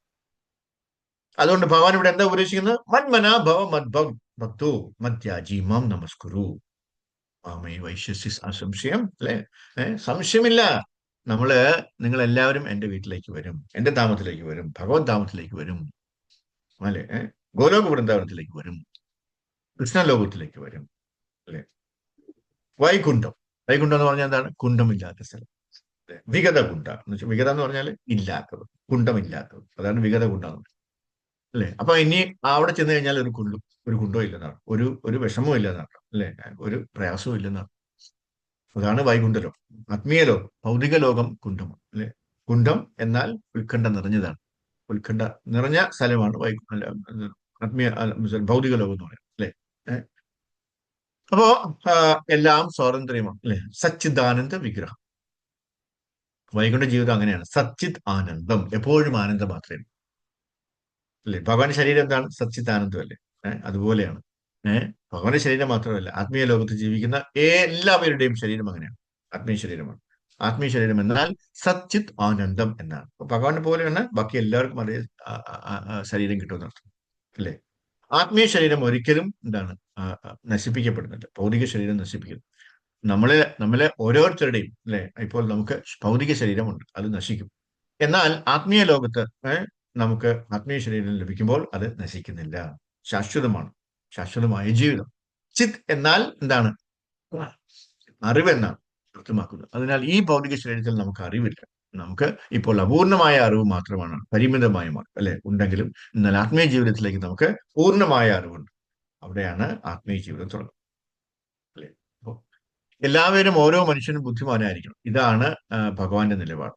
അപ്പോൾ ഒരു രാക്ഷസനെ പോലെ ജീവിച്ചിട്ട് എന്ത് പ്രയോജനം? ഇത് ഭഗവാൻ ഇവിടെ എന്താ പറയുന്നത്? നീ എന്റെ ഭക്തനാകൂ, നീ എന്നെ കുറിച്ച് മാത്രം ചിന്തിക്കൂ എന്നാണ് ഭഗവാൻ പറയുന്നത്, അല്ലെ? മന്മന ഭവ മദ്ഭക്തോ, എന്റെ ഭക്തനാവും, എന്നെ കുറിച്ച് ചിന്തിക്കൂ. മന്മന, അല്ലെ? എപ്പോഴും എന്നെ കുറിച്ച് ചിന്തിക്കുക. മദ്യാജി മാം നമസ്കുരു, എന്നെ ആരാധിക്കുക, എന്നെ നമസ്കരിക്കുക. നമസ്കുരു, അല്ലെ? ചില ആൾക്കാർക്കൊക്കെ അമ്പലത്തിൽ പോയി കഴിഞ്ഞാൽ നമസ്കരിക്കാൻ വലിയ പ്രയാസമാണ്, അല്ലേ? ഓ, ഞാനിവിടെ നമസ്കരിച്ച മറ്റുള്ളവർ എന്നെ കുറിച്ച് എന്ത് ചിന്തിക്കുമെന്നാണ് അദ്ദേഹം ചിന്തിക്കുന്നത്. അദ്ദേഹം അവിടെ ഭഗവാനെ കാണുന്നില്ല, മറ്റുള്ളവരെയാണ് കാണുന്നത്. അപ്പുറത്ത് ഇപ്പുറത്ത് നിൽക്കുന്നവരൊക്കെ എന്നെ നോക്കുന്നുണ്ടോ, എന്നെ ശ്രദ്ധിക്കുന്നുണ്ടോ, ഞാൻ ആരാണ്, ഞാൻ ഇവിടുത്തെ ഇങ്ങനെയുള്ള പദവിയിലുള്ള ആളല്ലേ, ഞാൻ അവിടെ നമസ്കരിച്ചു കഴിഞ്ഞാൽ നാണക്കേടല്ലേ എന്നൊക്കെയാണ് ആൾക്കാർ ചിന്തിക്കുന്നത്. അതുകൊണ്ടാണ് ഭഗവാനോട് പറയുന്നത് നമസ്കുരു, നമസ്കരിക്കാൻ, എന്നെ നമസ്കരിക്കൂ, അല്ലെ? എനിക്ക് പ്രണാമം അർപ്പിക്കുക എന്നാണ് ഭഗവാൻ പറയുന്നത്. ഈ തത്വം നമ്മൾ പിന്തുടരുകയാണെങ്കിൽ മാമേ വൈശ്യസി, അവിടെ നമ്മൾ എവിടെ എത്തും? ഭഗവാന്റെ അടുത്തെത്തും, അല്ലെ? അപ്പൊ കൃഷ്ണാപൂരത്തിനായി ഒരു ജീവൻ തിരിച്ചുകൂടെ? ഇതുവരെ നായയുടെ ജീവിതത്തിലും പൂച്ചയുടെ ജീവിതത്തിലും മൃഗജീവിതത്തിലും നമുക്കുണ്ടായിരുന്ന ശാരീരിക സുഖം, പ്രത്യേകിച്ച് ലൈംഗിക സുഖം, അല്ലെ? അതിനാൽ ഇത്തരത്തിലുള്ള ലൈംഗിക ജീവിതത്തെ നിയന്ത്രിക്കുന്നതിലൂടെ വളരെ കുറച്ച് ക്രമീകൃതമാണെങ്കിൽ എനിക്ക് വീട്ടിലേക്ക്, എന്റെ ഭവനത്തിലേക്ക്, ദൈവത്വത്തിലേക്ക് തിരികെ പോകാനും ജീവിതത്തിലെ എല്ലാ പ്രശ്നങ്ങളും പരിഹരിക്കാനും കഴിയുമെങ്കിൽ അതല്ലേ ബുദ്ധിമാനായ മനുഷ്യന്റെ തീരുമാനം ആയിരിക്കേണ്ടത്, അതല്ലേ? അവിടെയാണ് നമ്മൾ ബുദ്ധിമാനാകുന്നത്. അല്ലെങ്കിൽ നമ്മൾ കഴുതകളാണ്, മന്ദബുദ്ധികളാണ്. അല്ലെ? അല്ലെ? അപ്പൊ നമ്മൾ ചിന്തിക്കേണ്ട എന്താണ്? ഞാൻ എന്തിനാണ് എന്റെ ജീവിതം മൃഗങ്ങളെ അല്ലെങ്കിൽ മൃഗജീവങ്ങൾക്ക് ജീവിതത്തിന് വിട്ടുകൊടുക്കേണ്ടത്? അല്ലെ? വിഷയ ഖലു സർവദാ സത്യം. സർവദാ അല്ലെ? വിഷയ എന്നാൽ ഭൗതിക ജീവിതത്തിന്റെ 4 ആവശ്യങ്ങൾ എന്നാണ് അർത്ഥമാക്കുന്നത്. അതിനെയാണ് വിഷയ എന്ന് വിളിക്കുന്നത്. അല്ലെ? ഉം. ആ 4 ആവശ്യങ്ങൾ എന്തൊക്കെയാണ്? ഭക്ഷണം കഴിക്കണം. അല്ലെ? നമുക്ക് പട്ടിണി എടുക്കാൻ കഴിയില്ല. അത് സാധ്യമല്ല. അതിനാൽ അതുപോലെ നമ്മൾ വിശ്രമിക്കണം, ഉറങ്ങണം. ഭക്ഷണം കഴിക്കുക, ഉറങ്ങുക. നമ്മുടെ ഇന്ദ്രിയങ്ങൾക്ക് ആനന്ദം നൽകുകയോ സംതൃപ്തി നൽകുകയോ വേണം. അല്ലെ? അതുപോലെ നമ്മൾ പ്രതിരോധിക്കണം. അതിനെ വിഷയ എന്ന് വിളിക്കും. അതിനാൽ ശാസ്ത്രം പറയുന്ന ഇതാണ്: വിഷയ ഖലു സർവദാ സ്യത്. ജീവിതത്തിന്റെ ഏത് രൂപത്തിലും നിങ്ങൾക്ക് ജീവിതത്തിന്റെ ശാരീരിക ആവശ്യങ്ങൾക്കായി പൂർണ്ണ സൗകര്യങ്ങൾ ലഭിക്കും. പൂർണ്ണ സൗകര്യങ്ങൾ ലഭിക്കും. അല്ലെ? ഉം. പക്ഷികളെയും തേനീച്ചകളെയും കാണുക. ശരീരം നിലനിർത്തുന്നതിനോ ജീവിതത്തിന്റെ ആവശ്യങ്ങൾ നിറവേറ്റുന്നതിനോ അവർക്ക് ഒരു ഉത്കണ്ഠയും ഇല്ല. അല്ലെ? വാകേറിയ ദൈവം അന്നവും തരും എന്ന് പറയുന്നത് പോലെ. പൂർണ്ണ സൗകര്യങ്ങൾ പക്ഷികളെയും തേനീച്ചകളും. അല്ലെ? അതിരാവിലെ അവർ ഉത്കണ്ഠകരല്ല. അവർ പ്രഭാതം അവർ ചിലയ്ക്കുന്നു. അവർ എവിടെയെങ്കിലും പറക്കുന്നു. ഏതെങ്കിലും മരത്തിൽ ഫലം അവിടെയുണ്ട്, ഒരു ചെറിയ ഫലം, അത് മതി. അത് ഭക്ഷണം കഴിക്കാം. അല്ലെ? എന്നതാണ്. ഉറങ്ങുകയാണ്. ഏതെങ്കിലും വൃക്ഷം, അവർ മുകളിൽ ഇരുന്ന് ഉറങ്ങും. അപ്പോൾ ഭക്ഷണം കഴിക്കുന്നു, ഉറങ്ങുന്നു. ഇണചേരുന്നു.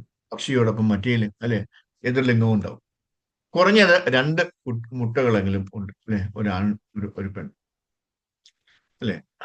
അവർക്ക് ലൈംഗികതയെക്കുറിച്ചും ഉത്കണ്ഠയില്ല. ഭക്ഷണം കഴിക്കുന്നതിന് ഉത്കണ്ഠയില്ല. ഉറങ്ങുന്നതിന് ഉത്കണ്ഠയില്ല. അല്ലെ? പ്രതിരോധം അവർ എപ്പോഴും ചെയ്യുന്നത്.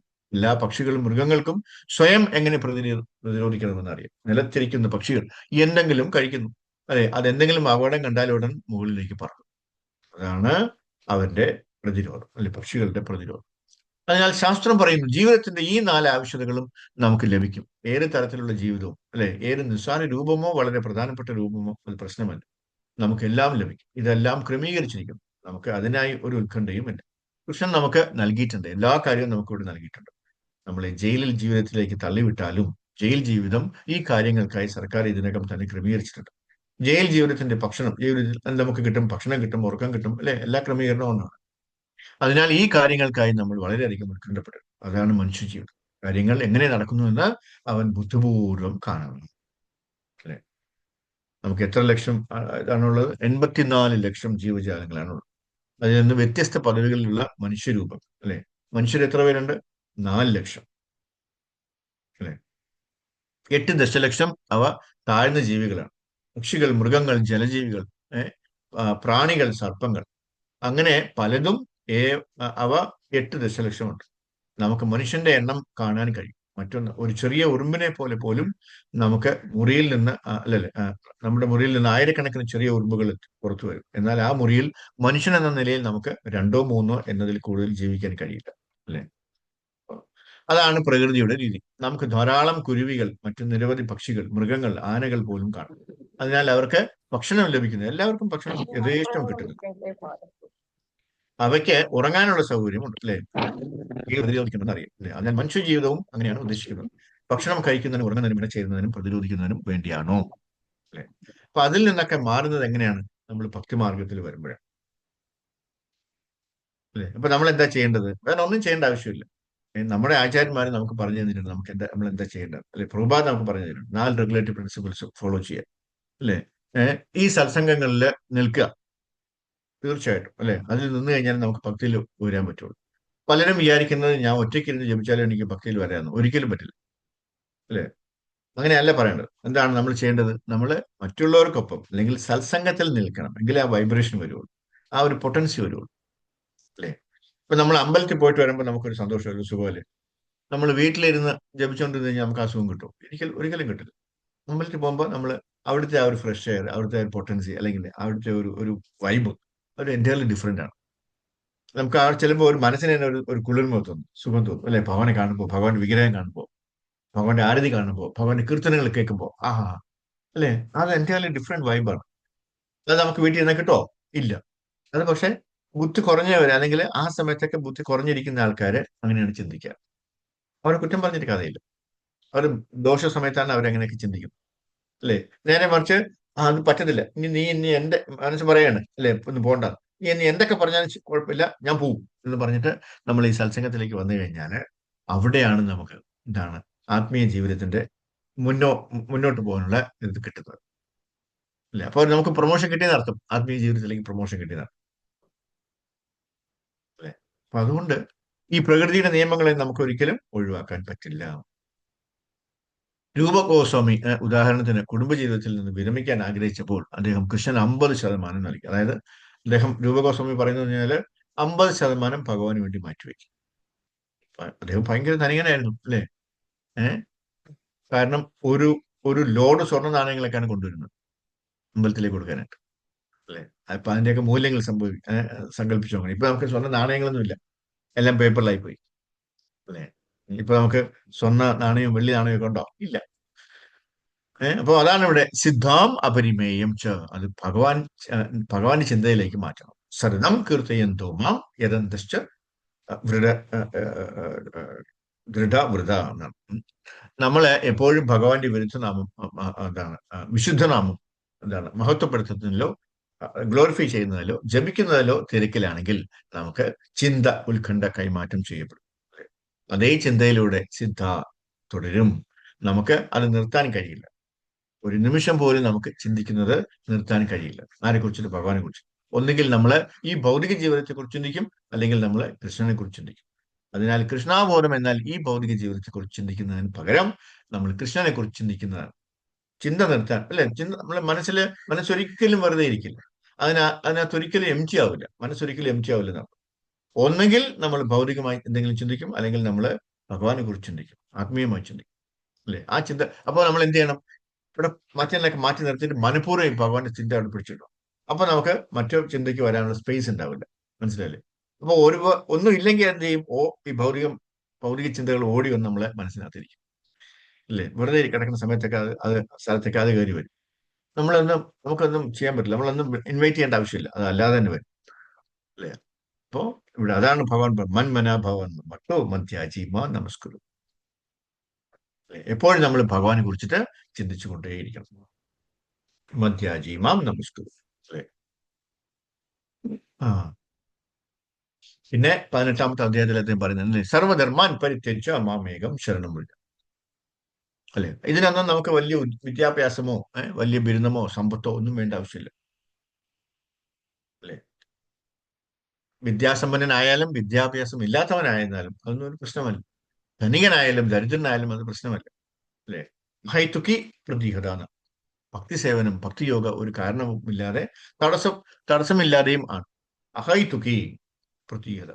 നാം ആ ഘട്ടത്തിൽ എത്തിയാൽ യയാത്മാ സുപ്രസീദതി.